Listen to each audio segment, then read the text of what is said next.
الله العظيم أستغفر الله العظيم الذي لا إله إلا هو الحي القيوم وأتوب إليه. على ما نبي شيخنا الفاتحة. أعوذ بالله من الشيطان الرجيم. بسم الله الرحمن الرحيم. الحمد لله رب العالمين الرحمن الرحيم مالك يوم الدين إياك نعبد وإياك نستعين الصراط المستقيم صراط الذين أنعمت عليهم غير المغضوب عليهم ولا الضالين آمين. السلام عليكم ورحمة الله وبركاته. بسم الله الرحمن الرحيم. الحمد لله الذي أمرنا بالطاعات ونهانا عن السيئات، والصلاة والسلام على سيدنا محمد هادي الأمة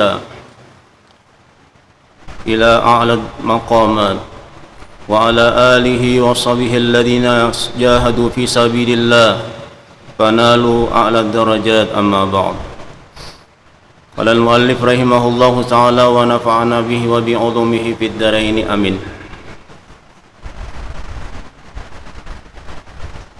Segala puji bagi Allah Subhanahu wa ta'ala, Tuhan yang menjadikan ia akan jin dan manusia supaya mengerjakan mereka itu akan ibadah. Di dalam Al-Quran Allah Subhanahu wa ta'ala menyatakan, wa ma khalaqtul jinna wal insa illa liya'budun.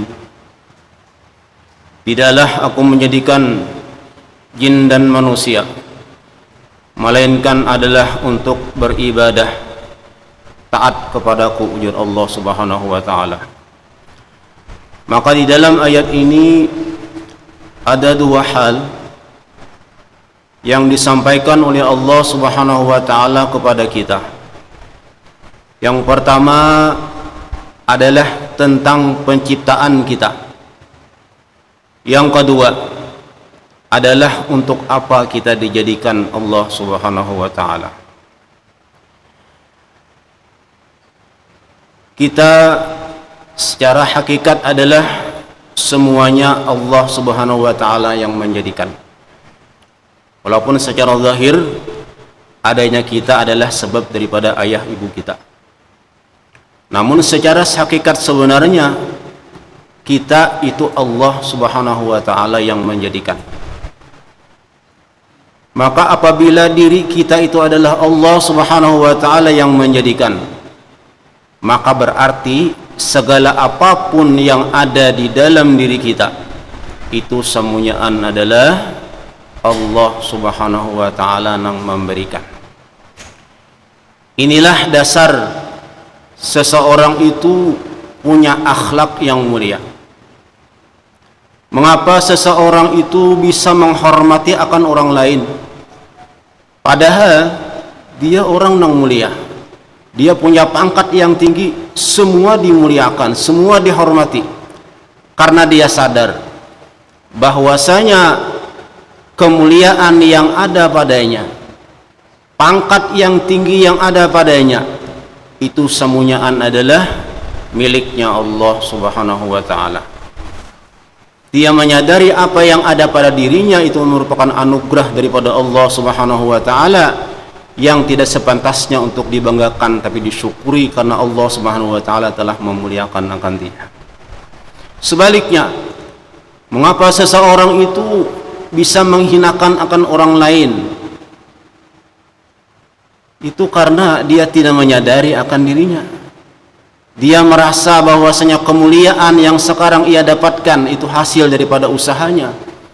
Dia merasa bahwasanya pangkat yang tinggi itu merupakan karena usaha daripada dirinya. Andai kata dia sadar bahwasanya semua itu adalah pemberian daripada Allah Subhanahu wa ta'ala, insya Allah siapapun akan dia muliakan. Tidak hanya orang yang di atas daripadanya, bahkan orang yang lebih rendah daripadanya pun adalah akan dimuliakan. Nah, jadi inilah nanti dasar kita untuk kita punya akhlak yang mulia, menyadari siapa diri kita. Nah, kemudian yang kedua, Nah, di dalam ayat ini Allah Subhanahu wa taala menyatakan tentang maksud ataupun hikmat dijadikan kita oleh Allah Subhanahu wa taala adalah untuk kita beribadah kepada Allah Subhanahu wa taala. Ada banyak hikmat kita taat dengan Allah. Nah, di antara hikmat kita taat dengan Allah Subhanahu wa taala adalah merupakan kunci ataupun jalan kita untuk mendapatkan rahmat daripada Allah Subhanahu wa taala. Nanti di negeri akhirat tiket masuk untuk masuk surga itu adalah dengan rahmat. Tanpa rahmat Allah seseorang tidak akan masuk ke dalam surga. Tanpa rahmat Allah seseorang tidak akan selamat daripada api neraka. Nang maulah seseorang itu masuk ke surga itu rahmat Allah. Nang maulah orang itu selamat daripada neraka itu rahmatnya Allah Subhanahu wa taala. Tapi apakah untuk mendapatkan rahmat itu kita hanya sekedar minta dengan Allah, apalagi hanya duduk bersantai mengharapkan takdir daripada Allah Subhanahu wa taala? Bahasa kita misalnya, ya mudah-mudahan takdirku masuk surga. Oh, misalnya tidak. Allah menyatakan dalam Al-Quran, inna rahmatullah qaribum minal muhsinin. Rahmat Allah Ta'ala itu dekat dengan orang yang berbuat kebaikan. Artinya apa? Jalan untuk mendapatkan rahmat Allah adalah dengan melakukan kebaikan-kebaikan. Maka di saat kita taat kepada Allah, di saat kita beribadah kepada Allah Subhanahu wa taala, maka itu merupakan jalan kita untuk kita mendapatkan rahmat daripada Allah Subhanahu wa taala. Dan apabila kita sudah nanti masuk ke dalam surga, maka yang berlaku adalah amal ibadah kita. Artinya apa? Makin kita banyak beramal ibadah, insya Allah makin banyak nikmat-nikmat yang diberikan Allah Ta'ala di dalam surga. Hanya ibaratnya itu kan orang di surga itu macam-macam tingkatannya. Nang maulah bertingkat-tingkat itu apa? Tergantung daripada amal ibadah yang dilakukan di dalam dunia. Kita masalah sangu besan akhirat itu tidak ada yang istilah cukup. Kalau urusan dunia insya Allah ada batasnya. Bari kita kebanyakan harta, aku sedang sudah berusaha memakan nade aja. Karena apa?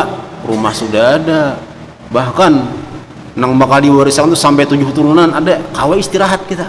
Karena apa? Karena kita di dalam dunia ini hanya sementara. Beda halnya dengan di negeri akhirat. Kalau kita di negeri akhirat itu negeri nang kekal, maka tidak ada istilah kita kebanyakan amal ibadah. Apalagi kita hendak menghadapi bulan Ramadan, yang mana di bulan Ramadan itu merupakan panen amal ibadah, panen pahala. Karena apa? Di bulan Ramadan itu luar biasa Allah Subhanahu wa taala mengistimewakan akan kita umat daripada Rasulullah sallallahu alaihi wasallam. Bukan hanya dilipat gandakan pahala ibadah kita, bahkan ada di dalam bulan Ramadan itu yang khusus diberikan Allah Ta'ala kepada umatnya Rasulullah sallallahu alaihi wasallam yang disebut dengan malam Lailatul Qadar. Itu khusus Nabi kita, umat Nabi kita dapat itu. Karena apa? Karena kecemburuan Nabi kita dengan umat yang dahulu, mereka umur panjang-panjang, wajar mereka banyak isi pahala. Umatku pendek-pendek. Nah, sehingga diberikanlah oleh Allah Subhanahu wa taala keistimewaan kepada umatnya Rasulullah sallallahu alaihi wasallam dengan apa? Dengan adanya malam Lailatul Qadar. Nah, jadi kita itu dijadikan Allah adalah fungsi utamanya untuk beribadah. Nang lain daripada itu hanya sekadar tambahan. Ibarat kayak kita jual HP itu. Nah, Allah, HP itu fungsinya untuk apa? Yang utama gesan menelpon. Ya kalau Allah, telepon itu yang utama diulah HP ini tuh. Nang lain Jadi boleh-boleh aja. Ada YouTube-nya, ada Facebook, ada WA-nya, ada Instagram-nya. Oke aja. Tapi yang paling utama adalah telepon. Artinya apa? HP itu dikatakan masih bagus bila di saat telepon masuk berbunyi. Ya. Tapi amun saat telepon masuk kada sing bunyian, kalah oleh YouTube misalnya, berarti HP-nya hang. Nah, itu juga diri kita. Diri kita itu adalah tugas utama kita beribadah. Maka yang lain itu hanya sekedar tambahan dalam kehidupan kita. Maka apabila seseorang itu lalai gara-gara yang lain hingga meninggalkan akan ibadah, berarti orang itu ada masalah. Ada masalah. Orang mendengar azan kada tahu-tahu. Halah, sampai yang kada hiran-hiran. Napa nang penting usaha misal. Nah, berarti ada masalah orang itu. Karena apa? Karena tujuan daripada dijadikan Allah kada berfungsi. Nah, ini dulu yang pertama, isyarat oleh pengarang kitab ini kepada kita bahwasanya yang pertama adalah kita itu dijadikan oleh Allah Subhanahu wa taala. Yang kedua adalah untuk kita beribadat kepada Allah Subhanahu wa taala. Kemudian lagi yang sangat mengetahui ia akan yang tersembunyi di dalam dada dan segala mata yang khianat. Jadi Allah Subhanahu wa taala dengan sifat ilmunya, segala apapun nang hambanya lakukan, nang kita lakukan, itu semuanyaan diketahui oleh Allah Subhanahu wa taala. Bukan hanya yang zahir, yang nampak, yang terselip di dalam hati kita pun diketahui oleh Allah Subhanahu wa taala. Ini etikat kita dulu. Artinya kita wajib yakin Allah tahu. Nah, untuk lebih mengembangkan daripada itu, para ulama-ulama sufi, mereka ada dalam istilah nangarannya adalah merasa dilihat oleh Allah. Kalau dilihat Allah, kalau didengar Allah, diketahui Allah, itu kada boleh kada kita harus yakin itu. Tapi merasa selalu diketahui oleh Allah Subhanahu wa taala itu makin meningkat. Karena apa? Karena apabila di saat kita punya rasa diketahui oleh Allah, insya Allah itu menjadikan kita di dalam berbuat itu adalah selalu kehati-hatian. Diketahui orang bang, masa kita kan lah orang tahu bang. Nah lah, amun orang tahu, nah insya Allah kita hati-hati.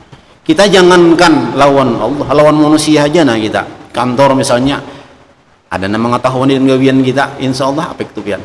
Ya Allah, insya Allah apik. Karena merasa diketahui. Nah jadi Allah Subhanahu wa taala sidin mengetahui dengan apapun yang kita lakukan, baik nang secara zahir maupun nang tersembunyi. Dan lagi akan bertanya ia daripada pendengar dan penglihat dan hati dan lainnya pada hari kiamat. Demikianlah kenyataan nanti yang akan terjadi di akhirat, di mana segala apapun yang kita lakukan di dalam dunia itu akan diminta pertanggungjawaban oleh Allah Subhanahu wa taala, dan mereka akan menyaksikan. Di ketika mulut kita melakukan maksiat, tangan kita jadi saksi, kaki kita jadi saksi, semua akan diminta pertanggungjawaban oleh Allah Subhanahu wa taala. Nah ini isyarat sudah musannif lawan kita. Artinya apa?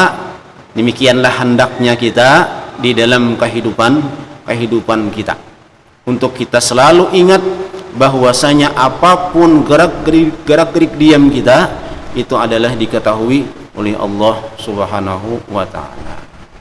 Nah kemudian, dan salawat dan salam adalah keduanya bagi Nabi Muhammad SAW yang dibangkitkan kepada sekalian alam karena rahmatnya.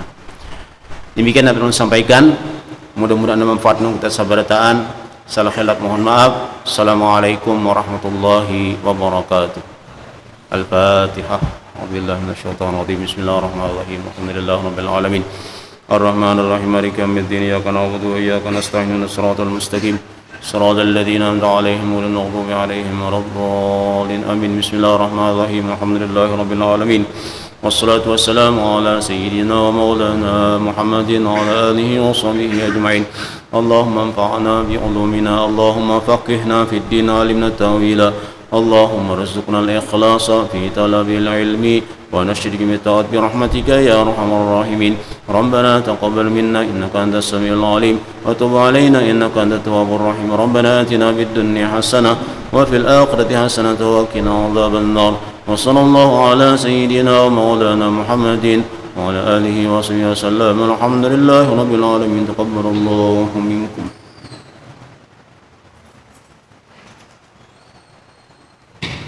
Kami informasikan kepada jemaah pada hari kita pada malam gratis silakan ke belakang makan bersama. Terima kasih. Assalamualaikum warahmatullahi wabarakatuh.